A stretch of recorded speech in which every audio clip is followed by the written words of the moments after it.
আসসালামু আলাইকুম।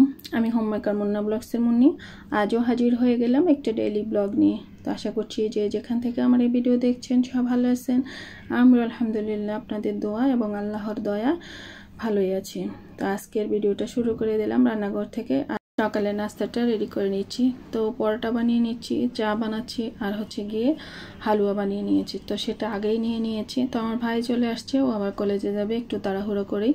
তো আমি 7:30 বাজে অবশ্য রান্নাঘরে চলে এসেছি, যদিও এই টাইমটা আমার কখনোই আসা হয় না, কারণ আগে আমার ভাই একটু দেরিতে কলেজে যেত, তার জন্য একটু দেরিতেই আসা হতো। তো এখন তো সে তাড়াতাড়ি একটু কলেজে যায়, পরীক্ষাও চলে কলেজে, আর তার জন্য অবশ্য আমিও তাড়াতাড়ি চলে আসলাম। তাই ওর জন্য আগে 2টা পরোটা ভেজে নিচ্ছি, আর হালুয়াটা রেডি করে আমি অবশ্য টেবিলে রেখে আসছি, আর চাটাও বানিয়ে নিচ্ছি। তো ও চলে আসছে, তার জন্য কিন্তু ওর পরোটাগুলো আমি ভেজে নিচ্ছি। তো আজকে যেহেতু একটু ঠান্ডা ঠান্ডা আবহাওয়াটা, তার জন্য অবশ্যই পরোটা বানাচ্ছি। আর পরোটার সাথে হালুয়াটা খেতে তো দারুণ লাগে, তার জন্য হালুয়াটাও বানিয়ে নিচ্ছি। আর মেয়ে তো সেই সকালবেলায় স্কুলে চলে গিয়েছে, 7:10 ও বের হয়েছে স্কুলে মানে যাওয়ার জন্য আর কি। তো স্কুলে চলে গিয়েছে, সে আসবে সেই 12:15টায়। তো তার অবশ্যই সকালে নাস্তাটা এখন আর খাওয়া হয় না, সে টুকিটাকি কিছু একটা খেয়ে যায়, তারপরে এসে একেবারে দুপুরে খাবারটাই খেয়ে নেয়। তো আমাদের 3জন মানে মাইনের বাবা, আমার আর টা রেডি করবে একটু পরে, আগে আমার ভাইয়েরটা রেডি করে নিচ্ছি। তো ওকে তো পরোটা দিয়ে দিলাম আর হালুয়াটাও দিয়ে দিয়েছি। তো এখন ওর চাটা রেডি করে দিচ্ছি, তারপরে ও খেয়ে চলে গেলে আমরাও আমাদেরগুলো ইনশাল্লাহ খেয়ে নেব। তো এই তো ওকে দিয়ে দিলাম, তারপরে এই যে আমাদের পরোটাগুলো বানিয়ে নিয়ে আসলাম। তাই তো আমরাও খেয়ে নিচ্ছি। তো খান সাহেব একবার আমার দিকে কড়াইটা দিচ্ছে, আবার আমি ওনার দিকে দিচ্ছি, মানে উনি চাচ্ছে যে আমার কাছে থাকুক, আমার খেতে যেন সুবিধা হয়, আমি চাচ্ছি ওনার দিকে থাকুক। পরে বললাম যে একেবারে মাছ বরাবর রাখি, দুজন একটা থেকেই খেয়ে নিই। তো আজকে আর বা কোনো বাটিতে বা প্লেটে শিফট করি নাই, হালুয়াটা এই কড়াইতে রেখে দিলাম, আমরাই তো খাবো তার জন্য। আর এইভাবে খেতে মাঝে মাঝে কিন্তু মন্দ লাগে না কড়াই থেকে খেলে।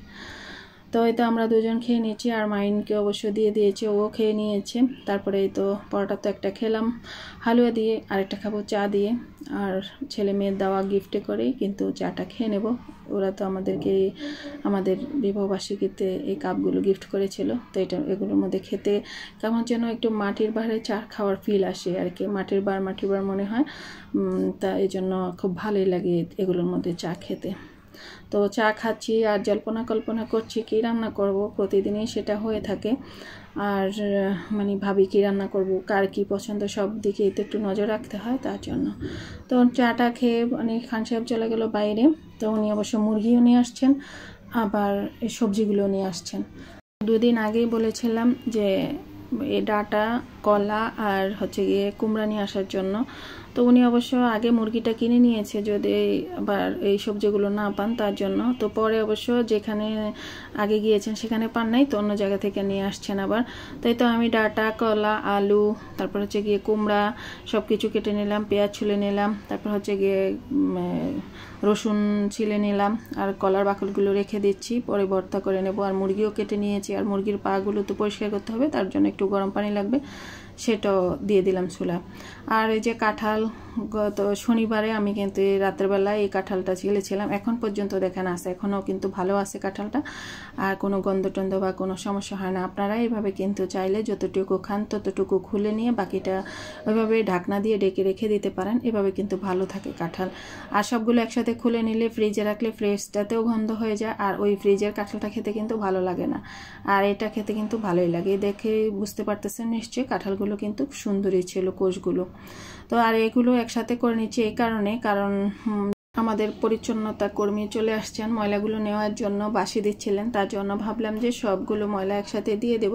তাই যত কাটাকুটি মানে ময়লা আবর্জনা যা আছে সবগুলো একসাথে দিয়ে দিলাম। তো এবার চলে যাচ্ছি আমি রান্নার কাজে।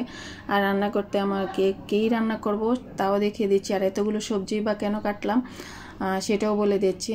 কারণ এখানে সিমের বিচি নিয়েছি, সিমের বিচিগুলো আগের ভিডিওতে দেখিয়েছিলাম আমি কিভাবে পরিষ্কার করে নিয়েছি, বা এইভাবে কীভাবে সিমের বিচিগুলো খোসা ছাড়িয়েছি সেটা আগের ভিডিওতে দেখিয়েছি। আর বুটের ডাল নিয়েছি, আর নিয়েছি মুগ ডাল, 3 প্রকারের ডাল, আর হচ্ছে গিয়ে সবজি নিলাম ডাঁটা, আলু, কুমড়া, কলা 4টা, আর সাথে আরেকটাও থাকবে, আর যার জন্য এতে কিছু। আর এই যে কলাটাকে অবশ্য ভাপ দিয়ে নিচ্ছি একটু হলুদ দিয়ে, কলাগুলো একদমই কচি, তার জন্য কালো হয়ে গেল উপর দিকটা। তারপরে এই যে পাতিল বের করে নিলাম, বড় একটা পাতিল, আর কি রান্না করব সেটাও বলে দিব। আর এই সব কিন্তু ধুয়ে টুয়ে সব রেডি করে নিয়েছি। তো ফাঁকে কেবল কাঁচা পেঁয়াজটা কেটে নেব। এই যা, তো এই হচ্ছে গিয়ে সেই হিরো, আজকের আমার রান্নার হিরো হচ্ছে গিয়ে এই কাঁঠাল। এই কাঁঠালগুলো গত বছর আমি লবণ হলুদ দিয়ে হালকা ভাপ দিয়ে ফ্রিজে রেখে দিয়েছিলাম, আর তার জন্যই এত কিছু আয়োজন। এই যে এত কিছু রেডি করলাম এই কাঁঠালটা রান্না করব তার জন্য।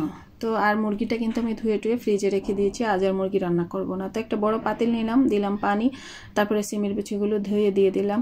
তারপরে দিয়ে দেব সব ধরনের মশলা, লবণ হলুদ মরিচ জিরা ধনিয়ার গুঁড়া, তারপরে রসুন পেস্ট আদা পেস্টটা একটু পরে দিয়েছি কারণ সেটা ডিপে ছিল, সেটা অবশ্যই মানে মেল্ট হয় না, তার জন্য দিতে পারতেছিলাম না। পরে অবশ্যই আমি দা দিয়ে কুপিয়ে সেটাকে মানে নিয়ে নিয়েছি। এই যে দেখেন দা দিয়ে কিন্তু কুপিয়ে নিয়েছিলাম, তারপরে এই যে দিয়ে দিলাম। তো সিমের বিচিটা একটু উতলে ওঠার পর তারপরে আমি দিয়ে দিলাম বুটের ডালটা।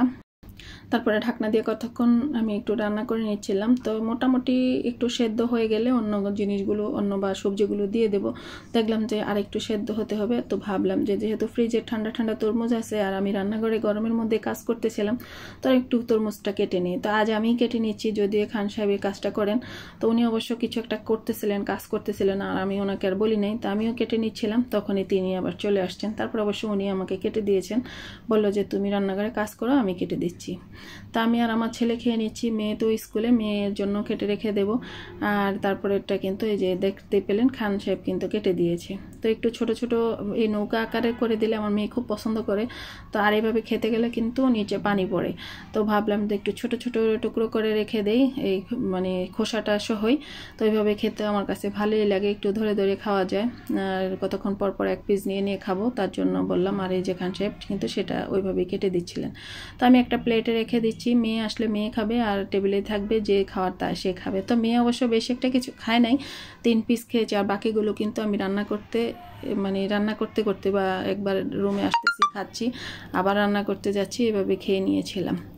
আর দেখেন ভয়েস দিতে গেলে যত সব শব্দ, এখানে এই মুহূর্তে আবার নোটিফিকেশানও চলে আসলো। তো এই তো ডালটা আর সিমের বিচিটা মোটামুটি একটু সেদ্ধ হয়ে যাওয়ার পর আমি ডাটা আর আলুটা দিয়ে দিচ্ছি। তো ডাটা আর আলুটা যেহেতু একটু সেদ্ধ হতে টাইম লাগে, তার জন্য সেটা আগে দিলাম। তারপরে দিলাম ভাপিয়ে রাখা কাঁঠালগুলো। তারপরে তো এখনও ছুটে নেই কিন্তু, তো ডাকনা দিয়ে ডেকে রেখে দিলাম, এই তো ছুটে গেল। তারপরে দিয়ে দেব ভাপিয়ে রাখা কলাগুলো, আর দিয়ে দেব গরম মশলার পাউডারটা। তখন দেই নাই, মানে আগে দেই নাই আর কি। এই মুহূর্তে আমি গরম মশলা দিয়ে দেব পরিমাণ মতো। তো এই গরম মশলাটা কিন্তু আমার বাসায় তৈরি, কেউ চাইলে আমার মানে এই চ্যানেলে ভিডিও দেওয়া আছে, চাইলে দেখে নিতে পারেন। তারপরে দিয়ে দেব সব শেষে কুমড়াটা অবশ্য সেদ্ধ হতে বেশ একটা সময় লাগে না, তার জন্য আমি সব শেষে কুমড়াটা দিয়ে দিলাম। আরেক চুলায় কিন্তু আমি পানি গরম করতে বসিয়ে দিয়েছি, তো সেখান থেকেই আমি কিন্তু গরম পানিটা দিয়ে দেব। আর এই ফাঁকে কিন্তু আমি অবশ্য মুগ ডালটা দিয়ে দিচ্ছি। এই মুগ ডালটাও সেদ্ধ হতে বেশি একটা টাইম লাগে না। আর এই কাঁঠালের এই সবজিটার মধ্যে যদি আপনি মুগ ডালটা একটু দেন, তাহলে কিন্তু আপনার কি বলে ঝোলটা খেতে কিন্তু খুব মানে টেস্টি হয়, একটু হালিম ব্যাপার লাগে আর কি। তো গরম পানি যেহেতু আরেক চুলা হচ্ছিল, সেখান থেকেই পর্যাপ্ত পরিমাণে ঝোলের পানিটা দিয়ে দিলাম। তো এই তো রান্না হয়ে গেল। তারপরে দেওয়া হবে ফোড়ন। তো ফোড়নটা দেওয়ার জন্য আমি কিন্তু এই তো পাতিলটা অন্য চুলায় নিয়ে নিলাম, আর একটা বড় কড়াই নিয়ে নিলাম। যেহেতু আমরা সরিষার তেলেই খাই, তার জন্য সরিষার তেল দিয়ে দিচ্ছি। আর তরকারির পরিমাণটা যেহেতু বেশি, তো তেলটাও সেভাবে দিয়ে দিতে হবে। আর এই সরিষার তেলে ফোড়ন দিতে গিয়ে আমার যে একটা মানে খারাপ অবস্থা হয়েছিল, সেটা কি বলবো, মনে হচ্ছে যেন ফেনায় পাতিল উতলে পড়তেছিল বা কড়াইটা উতলে পড়তেছিল। তো অনেকক্ষণ নিবু আছে, আমি কিন্তু ভেজে নিয়েছিলাম পেঁয়াজটা। তারপরে একটু হলুদের গুঁড়া একটু মরিচের গুঁড়া দিয়ে দিচ্ছি, আগে অবশ্য দিয়েছি, এখন কালারটা সুন্দর আসার জন্য দিয়ে দিলাম। আর দিয়ে দিচ্ছি গরম মশলা পাউডার। আর ফোড়নের মধ্যে দিলে গ্রানটা কিন্তু খুব সুন্দর আসে, তার জন্য ফোড়নের মধ্যে দিয়ে দিলাম। এই তো আমার ফোড়নটা হয়ে গেল। আমি এবার সেই রান্না করা মানে কাঁঠালের মধ্যে দিয়ে দিচ্ছি।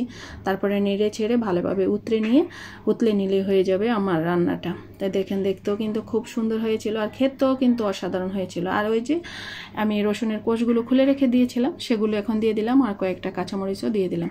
আর রসুনগুলো আস্তে আস্তে এই জালে কিন্তু সেদ্ধ হয়ে যাবে। তারপরে এই তো দেখেন ফাইনাল লুকটা, আমার কিন্তু রান্না অলরেডি হয়ে গেছে। এবার চুলাটা বন্ধ করে আমি কড়াইতে নামিয়ে নেব। আর বাচ্চারা যেহেতু খাবে, আর এই গরম গরম এই তরকারিটা খেতে কিন্তু খুব মজা হয়। কারা এইভাবে খেয়েছেন আমাকে জানাবেন। আমাদের চাঁদপুরের মানুষ কিন্তু এইভাবেই খেয়ে থাকে। অনেককেই অনেকভাবে খেতে দেখেছি, তবে আমাদের চাঁদপুরের মানুষের মতো এভাবে খেয়ে দেখবেন, খেতে কিন্তু অসাধারণ হয়। এই তো 2টা কড়াইতে নামিয়ে নিয়েছি। আর যিনি আমার ঘর মোছেন তেনাকে একটু দেব, আজকে আর কাউকে আর দেবো না, ওনাকেই দিয়েছি আর আমরা খেয়ে নিয়েছি। আর খেতে কিন্তু অসাধারণ হয়েছিল, যদিও একটু সময়টা অনেকটাই টাইম বেশি লেগেছিল, কারণ একা একা সবগুলো তৈরি করা, মানে কাটাকুটি করা, রান্না করা। তবে করতে কিন্তু আমার কাছে খুব ভালো লেগেছে, কারণ খান সাহেবের জন্য কখনোই আমি এইভাবে রান্না করিনি। এই ফার্স্ট টাইম খান সাহেব আমার হাতের কাঁঠাল নিরামিষ খেয়েছেন। খেয়ে কিন্তু উনি বলেছেন যে খুব ভালো হয়েছে। উনি অবশ্য ভাত খান নাই, শুধু কাঁঠাল নিরামিষটাই খালি খেয়েছিলেন। বলতেছে হালিমের মতো আমি খাবো। আর আমার ছেলেমেয়েরা তো খাচ্ছে আর ওয়া ওয়া বলতেছিল, আম্মু খুব টেস্টি হয়েছে। তো আজকের ভিডিওটা এ পর্যন্তই। সবাই ভালো থাকবেন, সুস্থ থাকবেন। আল্লাহ হাফেজ, আসসালামু আলাইকুম।